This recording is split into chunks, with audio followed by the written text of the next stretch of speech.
मैंने सुना है कि मेरे हस्बैंड ने तुम्हें बहुत इंसल्ट करके निकाल दिया था उस दिन। मैंने शायद बहुत बड़ी गलती की उस दिन आप लोगों के घर आकर। मैं अल्बर्टो से कोई बात क्लियर करने के लिए आई थी। आई एम सॉरी अगर नो नो नो, तुम सॉरी मत कहो। मैं जानती हूँ अल्बर्टो ने तुम्हारे बारे में बहुत कुछ बताया है।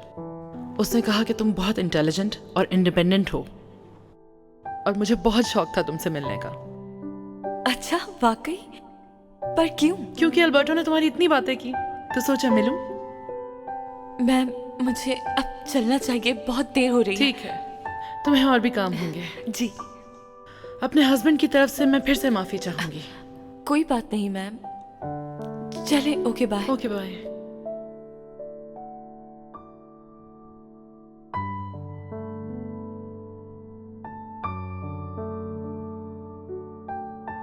अब पता चल रहा है कि अल्बर्टो इसको इतना पसंद क्यों करता है।